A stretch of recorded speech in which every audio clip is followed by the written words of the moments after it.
pas un lapin. Je ne suis pas un lapin qui se laisse cueillir par les oreilles. Non. J'ai fait mon terrier sur la colline en friche. Je cours libre dans les champs et les prairies, les potagers et les vergers. J'aime le maïs, la laitue, la pomme et la myrtille. Mais je déteste la carotte.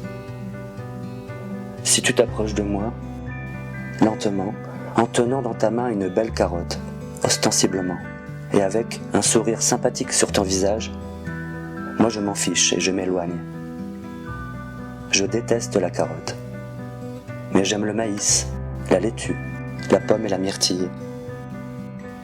Si tu t'approches de moi, très lentement, en tenant dans tes mains de très beaux épis de maïs, ou de très belles laitues, ou de très belles pommes, ou de très belles myrtilles, très ostensiblement et avec un sourire très sympathique sur ton visage, moi je m'en fiche et je m'éloigne. J'ai fait mon terrier sur la colline en friche. Je cours libre dans les potagers et les vergers, les champs et les prairies. Non, je ne suis pas un lapin qui se laisse cueillir par les oreilles.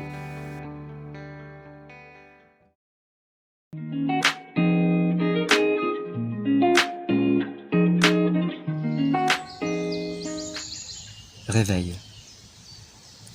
Quand nous nous réveillerons de nos fantasmes indéfinis et angoissés, nous revivrons l'instant clair et joyeux du hasard fertile. Nous entrerons d'un pas raisonnable dans l'âpreté revigorante du vrai dehors. L'oxygène sera violent comme la première fois, mais aussitôt, nous réouïrons l'hymne à la vie des hirondelles.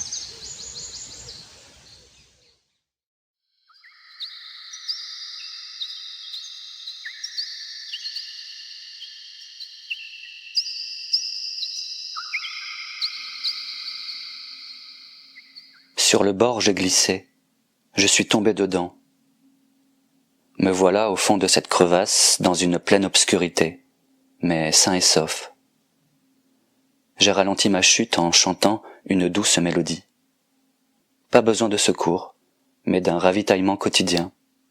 De quoi m'éclairer, manger, boire, écrire.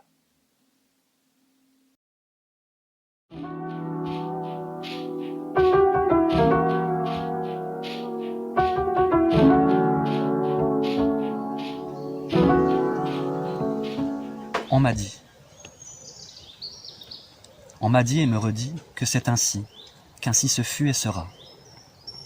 Alors je me suis dit et me redis que ce n'est pas autrement depuis toujours, et qu'autrement ne pourra jamais être. Autrement dans le sens d'une vie meilleure, d'une existence épanouie. Dès lors, mon courage, c'est l'acceptation et la persévérance de vivre malheureux. Fierté de me constater résistant, solidement, statiquement, au gré des injustes peines. Me maintenir en héros stoïque ordinaire, dans des conditions insupportables, jusqu'à la cassure ou l'épuisement total. On m'a dit et me redit que c'est ainsi, qu'ainsi ce fut et sera. Alors je me suis dit et me redis que ce n'est pas autrement depuis toujours, et qu'autrement ne pourra jamais être. Dès lors, le désir en promotion est de m'engourdir chez moi, dans le confort sans fin du moindre effort. Acquisition de technoprothèses qui m'oblige à me laisser m'handicaper corps et âme. Ne plus savoir quoi, ni pourquoi, ni comment, par moi-même. Autonomie, mais dépendante. Dépense d'un budget qui me dispense des risques et des soucis de la liberté réelle. On m'a dit et me redit, alors je me suis dit et me redis, toujours, jamais, c'est ainsi. Dès lors, le plaisir meilleur n'est pas de me remplir le cœur de poésie vibrante, c'est de me vider la tête, en la remplissant de conneries banalisées, à avaler par les yeux et les oreilles. C'est aussi me vider souvent les couilles, en éjaculant mon foutre sur le tapis, devant le porn movie d'un viol qui a l'air vrai. Plaisir bref, d'un soulagement sensationnel, à renouveler de mieux en mieux. Toujours, jamais, c'est ainsi. Dès lors, perdre mon sens de la réalité, de l'existence.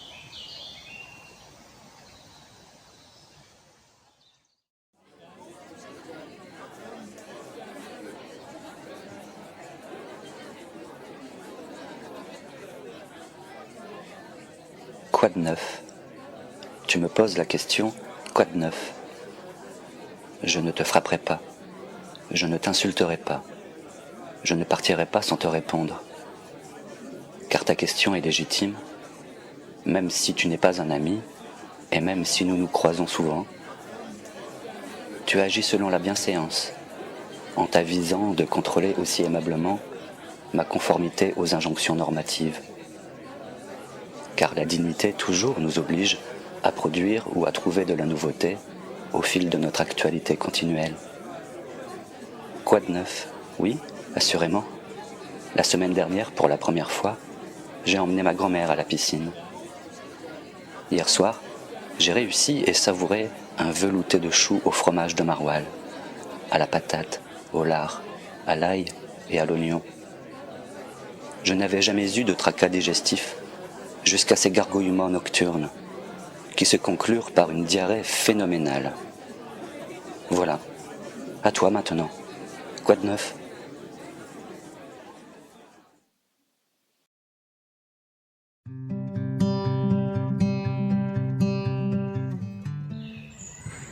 Karma. Un karma pas mauvais, mais non plus pas trop bon, afin d'éviter la paix mortelle du nirvana final. Juste assez bon pour renaître, l'outre, ou libellule, ou passiflore.